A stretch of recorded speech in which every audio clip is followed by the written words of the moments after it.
नमस्कार दोस्तों। जैसा कि हम लोग देख रहे हैं एईडीओ के बैच के बारे में, तो जो एईडीओ का पेपर है वो पता ही है जनवरी में होने वाला है। तो उसके लिए हम लोग भारत के भूगोल जो बीपीएससी का पूछने का तरीका रहा है भूगोल के प्रश्नों को, वो फैक्चुअल ज़्यादा रहता है, कंसेप्ट कम रहता है, उसमें फैक्ट ज़्यादा रहता है। तो उसी को बेस बना करके हम डिस्कस करेंगे पूरा सीरीज वाइज। जितना भी भारत के भूगोल में पर्वत, पठार, नदी, झरना, दर्रा सब जो है वो सब हम लोग पढ़ेंगे। तो आप लोग इस वीडियो को अंत तक देखिए और इस सीरीज से जुड़े रहिए आप लोग। चलिए शुरू करते हैं, देखते हैं। सबसे पहले यहाँ दिया हुआ है भारत एक नज़र में, यानी कि मैप के थ्रू यहाँ पर दर्शाया गया है। देखिए मैप के बारे में एक जानकारी ले लेते हैं मोटा मोटी।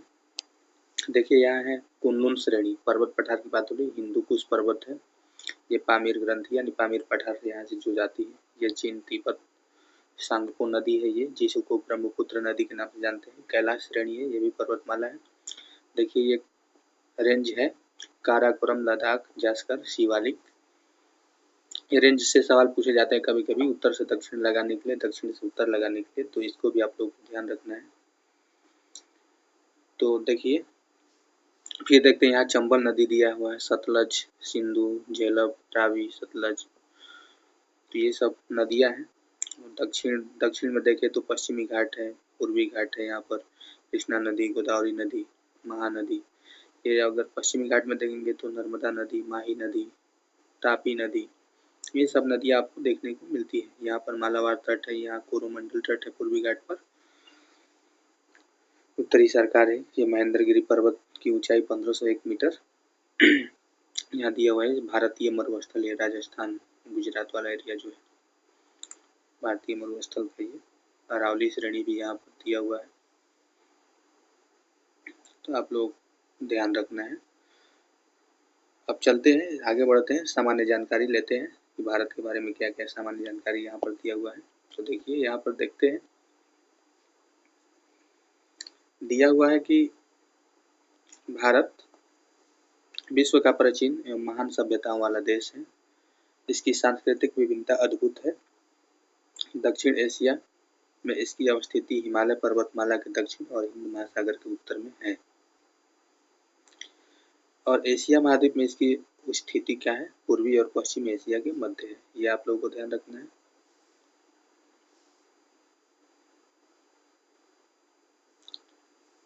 इसके पूर्वी एवं पश्चिमी किनारे पर क्रमशः बंगाल की खाड़ी एवं अरब सागर स्थित है।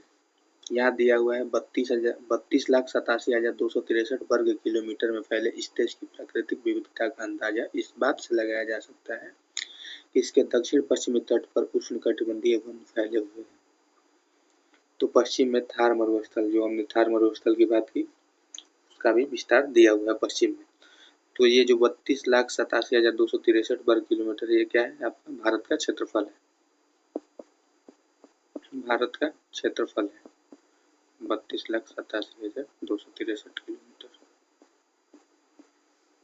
आप देखिए यहाँ लिखा हुआ कि इसकी मुख्य भूमि 8 डिग्री 4 मिनट, इसको क्या पढ़ेंगे 8 डिग्री 4 मिनट उत्तरी अक्षांश, हमारे देश की दक्षिणी सीमा बंगाल की खाड़ी में 6 डिग्री 4 मिनट उत्तरी अक्षांश के साथ निर्धारित होती है। उत्तरी अक्षांश क्या है 8 डिग्री 4 मिनट से 37 डिग्री 6 मिनट उत्तरी अक्षांश।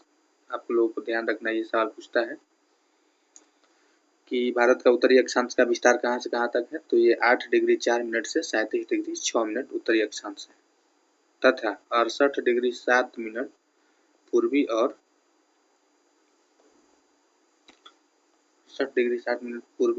97 डिग्री 25 मिनट पूर्वी देशांतर के बीच फैला हुआ है। ये भी ध्यान रखना है आप लोगों को। पूर्वी देशांतर कितना है 68 डिग्री 7 मिनट से 97 डिग्री 25 मिनट पूर्वी देशांतर के बीच फैला हुआ है। पहला तो ये आप लोगों को जानकारी रखना है। अगला देखते हैं कि भारत का सबसे उत्तरी बिंदु क्या है, इंदिरा कॉल है। उत्तरी बिंदु यहाँ उत्तर में जो दिखेगा इंदिरा कॉल, जो जम्मू एवं कश्मीर में अवस्थित है। देखेंगे जम्मू कश्मीर में तथा सबसे दक्षिणी बिंदु क्या है इसका? इंदिरा पॉइंट है। इंदिरा कॉल और इंदिरा पॉइंट के बीच में कंफ्यूज नहीं है। इंदिरा कॉल आएगा उत्तरी बिंदु है, जबकि दक्षिणी बिंदु क्या है इसका? इंदिरा पॉइंट है, जो ग्रेट निकोबार में है। ग्रेट निकोबार जो अंडमान निकोबार द्वीप समूह है उसमें सबसे दक्षिण में। वर्ष 2004 में सुनामी आने पर यह बिंदु जलमग्न हो गया था। आगे देखते हैं कि इसका उत्तर से दक्षिण, मतलब कि भारत का जो ये मैप देख रहे हैं आप लोग, भारत के मैप में हम बात कर रहे हैं कि इसका उत्तर से दक्षिण जो है, उत्तर से लेकर के दक्षिण है पूरा। उत्तर से दक्षिण की लंबाई कितनी है? 3264 3214 किलोमीटर, यानी 3214 किलोमीटर। और पूरब से पश्चिम तक की कितनी लंबाई है? 2933 किलोमीटर। यहाँ पूरब से लेकर के पश्चिम तक, पूरब से लेकर पश्चिम कितना लंबाई है? आपका आ जाएगा 2933 किलोमीटर। 2933 किलोमीटर ये आपका पूरब से पश्चिम की लंबाई है, यानी कि गुजरात के कीविथु आता है यहाँ पर। ये दोनों यहाँ की लंबाई कितनी है? 2933 किलोमीटर। भारत की स्थलीय सीमा लगभग 15,200 किलोमीटर की है। 15,200 किलोमीटर। अभी बढ़ करके ये जो विस्तार दिया हुआ तटीय सीमा का विस्तार 7,516.6 किलोमीटर दिया हुआ है। ये वर्तमान में इसका कितना हो गया है? 11,098 किलोमीटर हो गया है। ये बढ़ करके अब इसकी तटीय सीमा का विस्तार इतना हो गया है, 11,098 किलोमीटर। आगे है कि कर्क रेखा भारत के 8 राज्यों से होकर गुजरती है। 8 राज्य में कौन कौन है? यहाँ पे गुजरात आता है, राजस्थान है, मध्य प्रदेश है, छत्तीसगढ़ है, झारखंड है, पश्चिम बंगाल है, त्रिपुरा है, मिजोरम है। देखिए हम लोग यहाँ देखने की कोशिश करें तो जैसे यहाँ दिख रहा है, ये कर्क रेखा है आपका पूरा। और ये कर्क रेखा कहाँ से गुजरती है? गुजरात, राजस्थान का छोटा सा हिस्सा पड़ता है यहाँ, उसके बाद मध्य प्रदेश है, छत्तीसगढ़ का हिस्सा है, झारखंड भी है, पश्चिम बंगाल का एरिया भी है। पश्चिम बंगाल के बाद आपका त्रिपुरा है, त्रिपुरा और मिजोरम। ये 8 राज्य जो है कर्क रेखा पर स्थित है। आगे है कि भारत में 28 राज्य और 8 केंद्र शासित प्रदेश है। ये आप लोगों को ध्यान रखना है, 28 राज्य 8 केंद्र शासित प्रदेश है। अगला है कि भारत क्षेत्रफल की दृष्टि से विश्व में 7वें स्थान पर है। विश्व में 7वें स्थान पर है भारत क्षेत्रफल की दृष्टि से।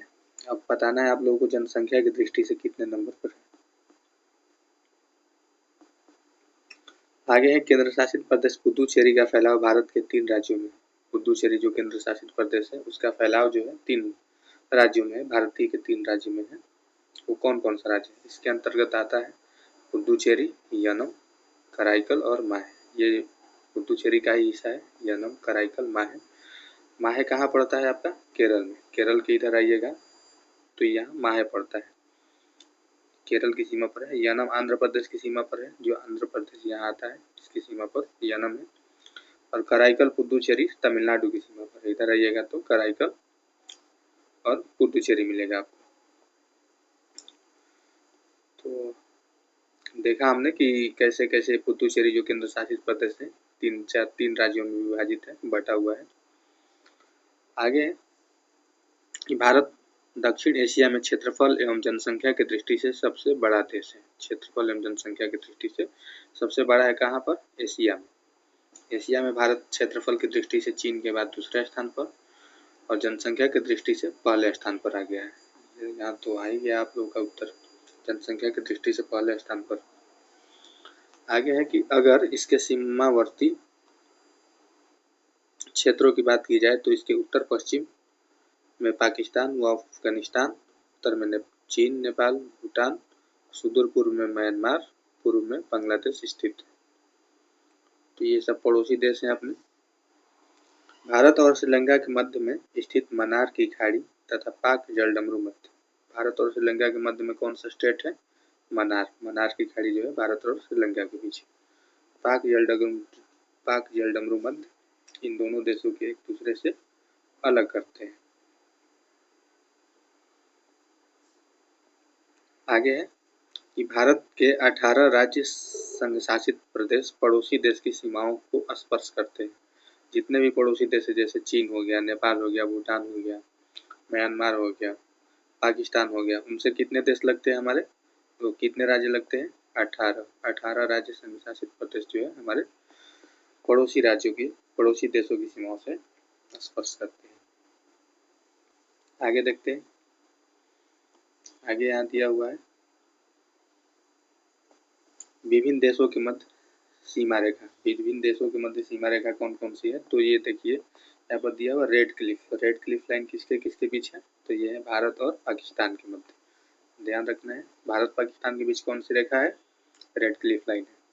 मैक-मोहन लाइन किसके बीच है, तो भारत और चीन के मध्य। भारत चीन के मध्य कौन है, रेड क्लिफ लाइन, मैक-मोहन रेखा है। डुरंड रेखा, डुरंड किसके बीच है, तो पाकिस्तान और अफगानिस्तान के बीच में है डुरंड लाइन। त्रिपुरा जो है बांग्लादेश शून्य सीमा रेखा पर, त्रिपुरा क्या है, बांग्लादेश की शून्य सीमा रेखा से अलग होता है। आगे देखते हैं, टॉपिक है भारत का मानक समय। भारत का मानक समय कैसे निर्धारित होता है, कितना आगे चलता है, कितने पीछे चलता है, कितने पूर्वी देशांतर पर है, इसको देखते हैं। यहाँ है कि भारत में 82.5 डिग्री पूर्वी देशांतर रेखा को पूरे देश का मानक समय माना जाता है। कितना माना गया है, 82.5 डिग्री पूर्वी देशांतर, 82.5 डिग्री पूर्वी देशांतर को मानक समय माना गया है। यह रेखा इलाहाबाद के निकट मिर्जापुर से गुजरती है। मिर्जापुर में जहाँ से ये होकर गुजरता है वहाँ पर एक सिंबॉलिक रखा गया है मानक समय का। इस देशांतर के स्थानीय समय को पूरे देश का मानक समय माना जाता है। पूरे देश के लिए एक ही समय है जो वहाँ से गुजरता है मिर्जापुर से। भारत की अवस्थिति ग्रीनविच के पूर्व में होने के कारण यहाँ का समय ग्रीनविच के समय से 5.5 घंटे यानी कि 5 घंटा 30 मिनट आगे रहता है। 5 घंटा 30 मिनट आगे रहता है किससे, 82.5 डिग्री पर स्थित होने के वजह से, और भारत की अवस्थिति जो है ग्रीनविच के पूर्व में होने के कारण ये रहता है। आगे देखते हैं, आगे है कि ये मानक समय का ये जो यामियोत्तर है ये कहाँ कहाँ से होकर गुजरता है, किन किन राज्यों से, तो ये राज्य है आपके उत्तर प्रदेश, छत्तीसगढ़, आंध्र प्रदेश, मध्य प्रदेश, उड़ीसा। यहाँ तेलंगाना शामिल नहीं है, इसमें तेलंगाना से होकर नहीं गुजरता है। कौन कौन राज्य है, 5 राज्य है, उत्तर प्रदेश, मध्य प्रदेश, छत्तीसगढ़, उड़ीसा और आंध्र प्रदेश। ये 5 राज्यों से होकर आपका गुजरता है मानक समय रेखा। अगर हम लोग बात करें मानक समय रेखा यहाँ से गुजरना शुरू करें तो ये होगा आपका यहाँ से 82.5 डिग्री। जैसे यहाँ देखिए मैप स्पष्ट नहीं आ रहा है, यहाँ मैप देखेंगे तो ऐसे आएगा मानक समय रेखा आपका।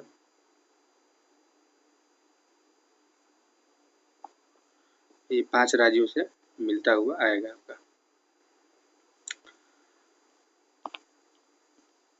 आगे देखते हैं, आगे दिया हुआ भारत की भूगर्भिक संरचना एवं भू आकृतिक प्रदेश।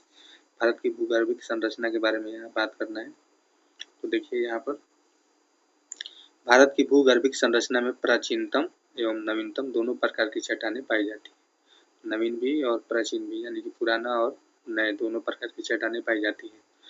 एक और प्रायद्वीपीय भारत में जहाँ आर्कियन युग की प्राचीनतम चट्टानें पाई जाती हैं, वहीं दूसरी ओर मैदानी भागों में क्वार्टनरी युग की नवीनतम चट्टानें पाई जाती है। जो मैदानी भाग है वहाँ पर कौन सी चट्टानें पाई जाएगी, नवीनतम चट्टानें। नवीनतम चट्टानें कौन सी है, क्वार्टनरी युग की। और जो प्रायद्वीपीय भारत है उसमें कौन सी चट्टानें पाई जाएंगी, आर्कियन युग की प्राचीनतम चट्टानें। प्रायद्वीपीय भारत में आर्कियन युग की और मैदानी भागों में क्वार्टनरी युग की चट्टानें पाई जाएंगी। सवाल आपसे पूछा जा सकता है कि मैदानी भागों में कौन सी चट्टानें पाई जाती है और प्रायद्वीपीय भारत में कौन सी युग की चट्टानें पाई जाती है। आप लोग को बताना है, प्रायद्वीपीय भारत में आर्कियन युग की और मैदानी भागों में क्वार्टनरी युग की चट्टानें मिलती है। आगे देखते हैं, आगे यहाँ दिया हुआ है कि भूगर्भिक संरचना की उपयोगिता धात्विक अधात्विक खनिज दोहन एवं मृदा के रूप में जो भूगर्भिक संरचना है उसका उपयोग कहाँ है? धात्विक अधात्विक खनिज के दोहन में मृदा के रूप में होता है।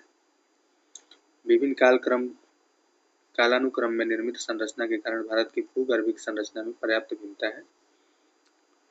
अलग अलग समय पर बना हुआ है, इस वजह से उसके भूगर्भिक संरचना में भिन्नता पाया जाता है।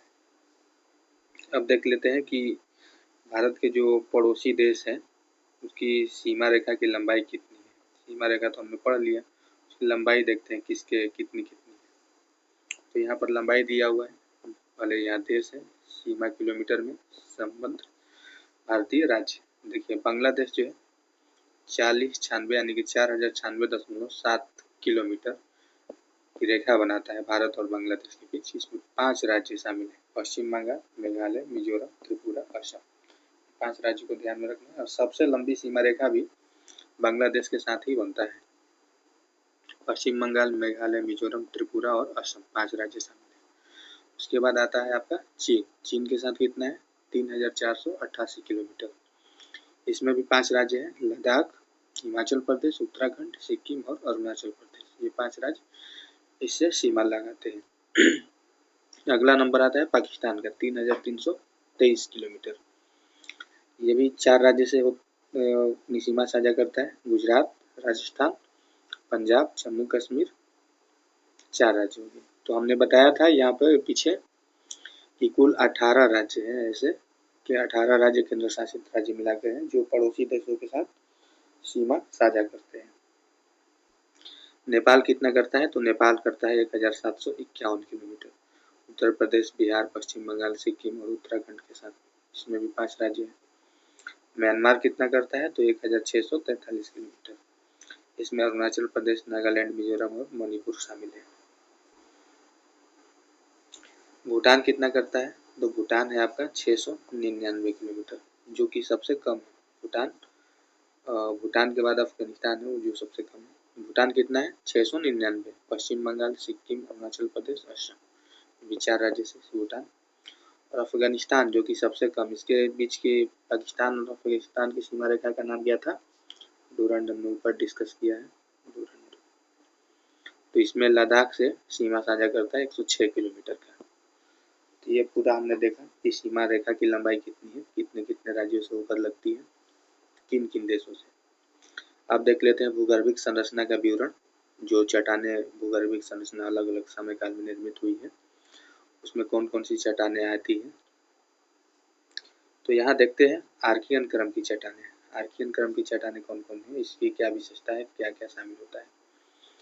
आर्कियन ग्रेनाइट और नीच चट्टानों से निर्मित है। आर्कियन जो है ये तो जानते ही हम लोग कि प्राचीनतम जो प्रायद्वीपीय भारत में पाई जाने वाली चट्टानें वो आर्कियन क्रम की चट्टानें हैं।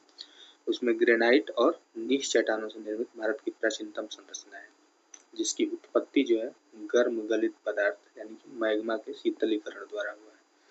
जब पृथ्वी के अंदर से गर्म गलित पदार्थ ऊपर आता है, यानी कि लावा जब ऊपर आता है तो मैग्मा कहलाता है। वो मैग्मा जब ठंडा होता है तो उसकी जो ठंडा होने से जो चट्टानें बनी है वो है आपके आर्कियन चट्टानें। इसी में ग्रेनाइट और नीच मिला हुआ है।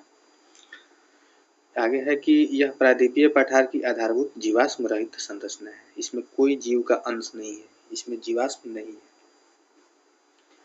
इसलिए यह क्या है, खनिज संसाधनों के भंडार की दृष्टि से महत्वपूर्ण है। खनिज रहित है तो जीवाश्म रहित है तो खनिज संसाधनों के भंडार की दृष्टि से महत्वपूर्ण है।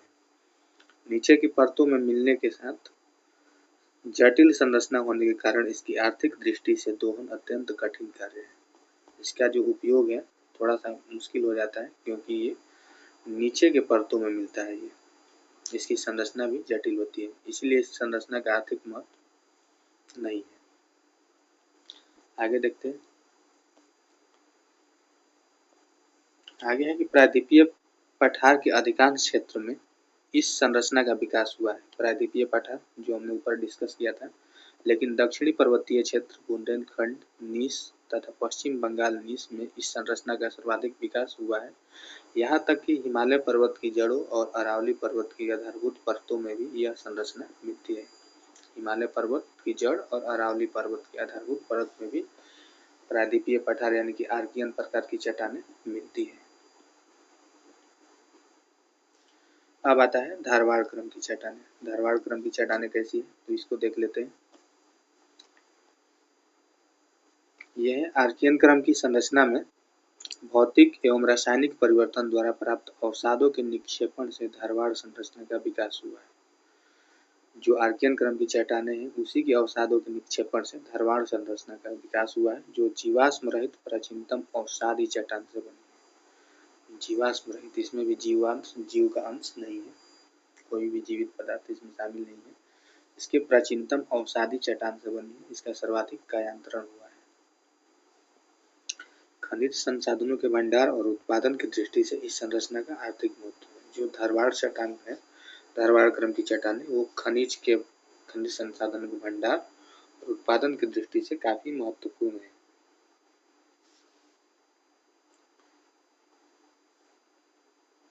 आगे है कर्नाटक के धारवाड़ जिले में इस संरचना का सर्वाधिक विकास हुआ है।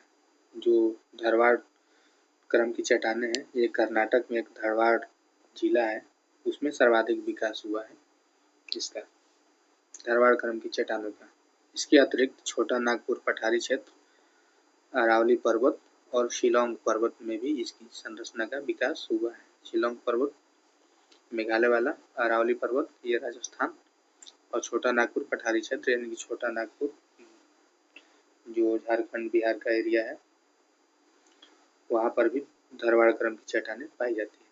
धारवाड़ क्रम की चट्टानें परतदार चट्टानें हैं।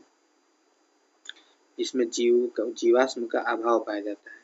यही कारण है कि यहाँ खनिज, तेल और कोयले का अभाव है। यहाँ जहाँ जीवाश्म का अभाव पाया जाता है वहाँ खनिज, तेल और कोयले का अभाव रहता है। आगे है धारवाड़ क्रम की चट्टानें आर्थिक दृष्टि से अधिक महत्वपूर्ण है। इसमें कई प्रमुख खनिज है, जैसे लोहा है, सोना है, मैग्नीज है, अब्रक है, कोबाल्ट है, क्रोमियम है, तांबा है, टंगस्टन है, सीसा, ये सब पाया जाता है धारवाड़ क्रम की चट्टानों में। अब आते हैं कुडप्पा क्रम की चट्टानें। आप लोग इसकी एक एक विशेषताओं को याद रखते रहिएगा, नोट बना लीजिएगा छोटा छोटा। आते हैं यहाँ कुडप्पा क्रम की चट्टानें।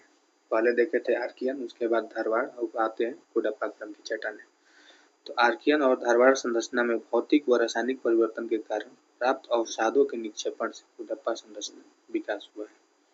ये दोनों, जब आर्कियन धारवाड़ संरचना में भौतिक और रासायनिक परिवर्तन होता है तो उसके अवसादों से जो निक्षेपण होता है उसमें कुडप्पा संरचना का विकास होता है। इन चट्टानों का रूपांतरण धारवाड़ क्रम की चट्टानों की तुलना में कम हुआ है। जो धारवाड़ क्रम की चट्टानें हैं उसकी तुलना में इसका रूपांतरण कम हुआ है। तो सबसे ज्यादा रूपांतरण किसका हुआ है तो धारवाड़ क्रम की चट्टानों का। आगे है कि यह भी जीवाश्म रहित अवसादी चट्टान से निर्मित संरचना है।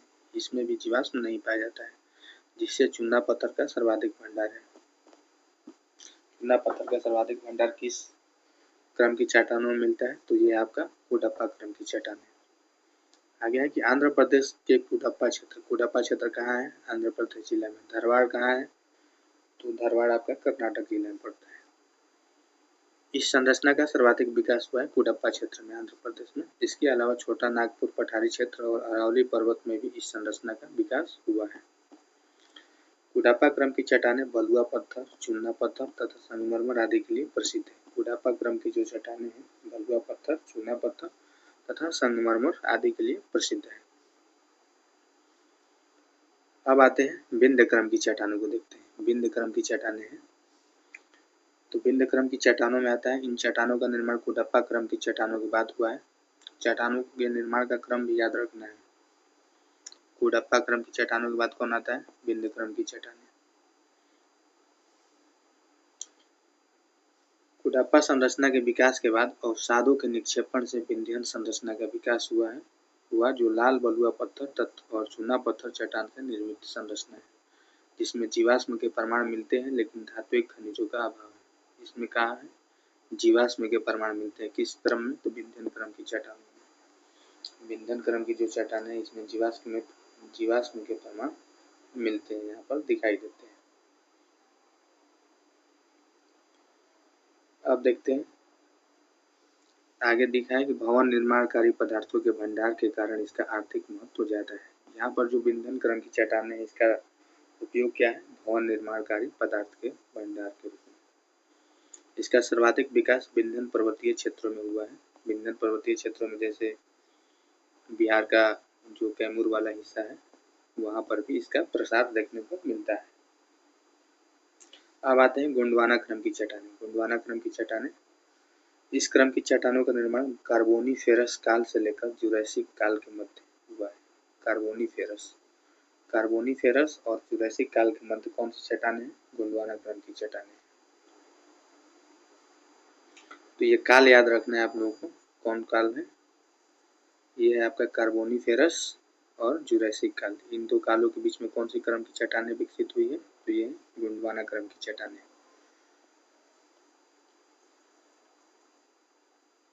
देखते हैं फिर कि कार्बोनीफेरस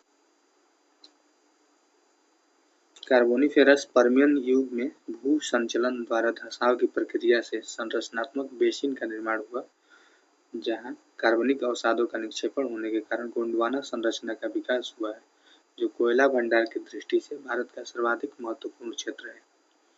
ये देखिए यहाँ इम्पोर्टेंट है कि कोयला भंडार की दृष्टि से भारत का सर्वाधिक महत्वपूर्ण क्षेत्र कौन है? तो ये आपका गोंडवाना क्रम की जो चट्टानें जहाँ फैली है वो आपका महत्वपूर्ण है कोयला भंडार की दृष्टि से। जिन घाटियों में इस संरचना का विकास हुआ है उन घाटियों का संबंध वर्तमान समय में दामोदर घाटी, सोन घाटी, महानदी और नर्मदा गोदावरी नदी बेसिन से है। ये जो 5 नदी बेसिन देख रहे हैं आप लोग, गोदावरी, दामोदर, सोन, महानदी, नर्मदा और गोदावरी, ये कहाँ पर पाई जाती है? गोंडवाना क्रम की चट्टानों के लिए महत्वपूर्ण है।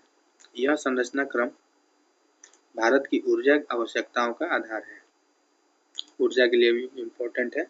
भारत का 98% कोयला इसी संरचना में पाया जाता है। 98% कोयला जो है इसी संरचना में पाया जाता है।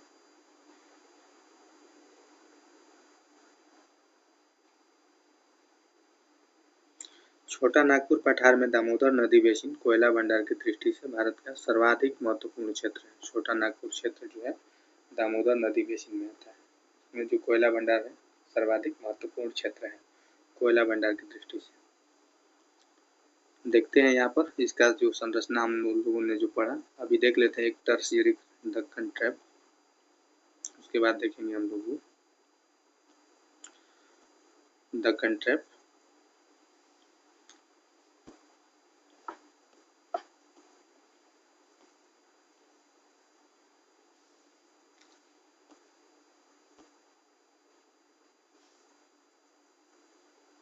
दक्कन ट्रैप का निर्माण क्रिस्टेशियस काल से लेकर इओसिन काल तक माना जाता है। ऊपर हमने देखा था गोंडवाना क्रम की चट्टानों का विकास जो कार्बोनीफेरस युग से जुरैसिक काल के बीच था, वैसे ही दक्कन ट्रैप चट्टान जो है उसका निर्माण कहाँ माना जाता है? क्रिस्टेशियस से लेकर इओसिन काल तक माना जाता है।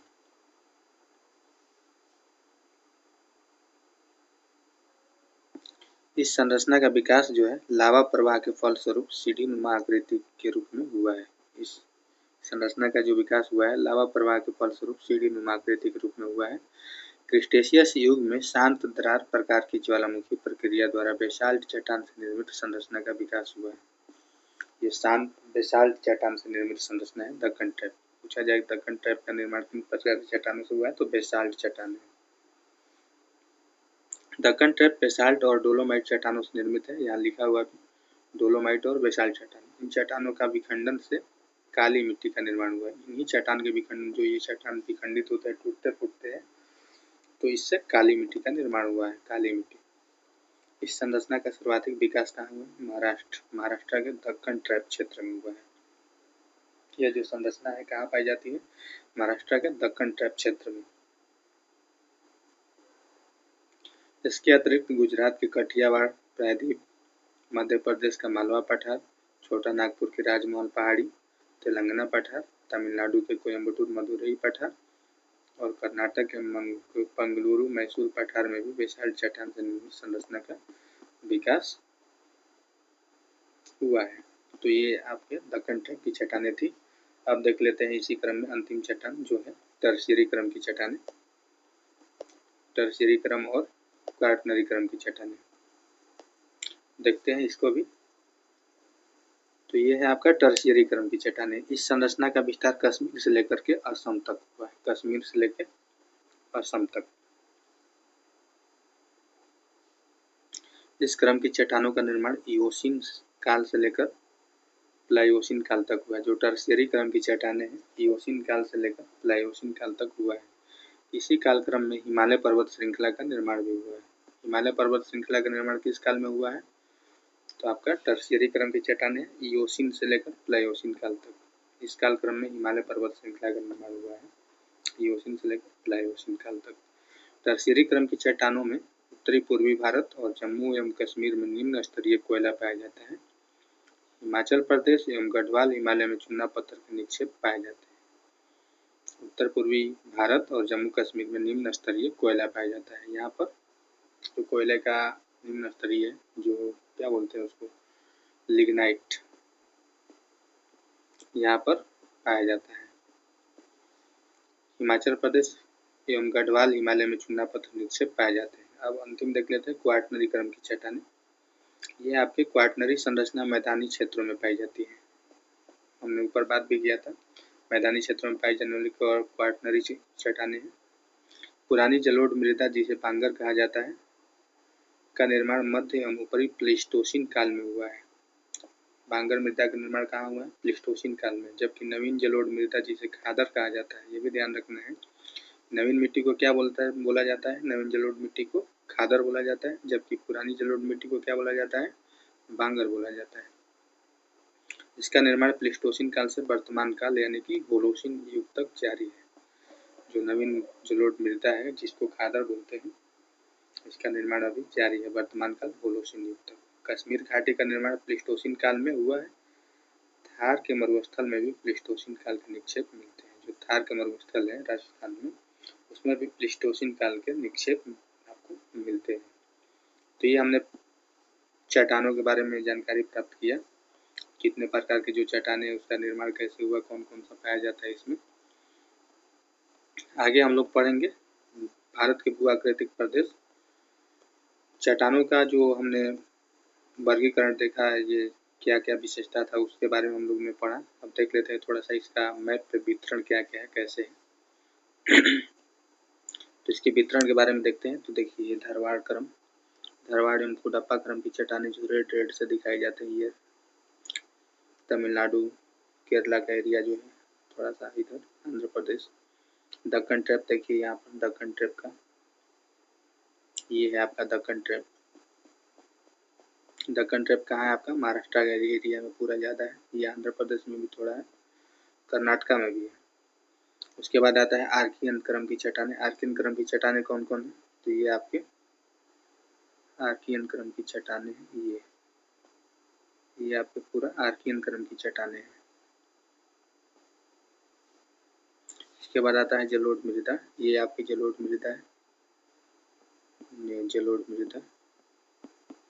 फिर आता है बिंद क्रम की चट्टानें। बिंद क्रम की चट्टानें ये है आपके बिहार तक फैला हुआ है, एमपी से लेकर के। फिर आता है गोंडवाना क्रम। गोंडवाना क्रम में जो जो रेड का दिख रहा है, गोंडवाना क्रम चट्टानें, ये रेड वाला नहीं, ये पिंक टाइप का गोंडवाना क्रम की चट्टानें, जो कोयला के लिए काफ़ी फेमस भी है। अब अंत में आता है टर्शियरी क्रम। टर्शियरी क्रम की चट्टानें जो है, ये है आपका टर्शियरी, चतुर्थ, यानी कि जो आपके मैदानी भागों में पाया जाएगा, टर्शियरी है। तो इस प्रकार हमने चट्टानों के वर्गीकरण भारत की भूगर्भीय संरचना में देखा। कल शुरू करेंगे हम लोग अपना भारत के भू आकृतिक प्रदेश। भारत के भू आकृतिक प्रदेश में जो जो भी विशेषताएं रहेंगी, जिसके जिसके बारे में बात किया जाएगा, हम लोग उसको डिस्कस करेंगे। और इससे आप लोगों को ऑब्जेक्टिव क्वेश्चन सॉल्व करने में आसानी होगा। तो आप लोग चैनल को सब्सक्राइब कर लीजिए और अंतिम सब लोगों के पास शेयर भी कर दीजिए, ताकि भूगोल के प्रश्नों को हल करने में आसानी मिले। तब तक के लिए जय हिंद।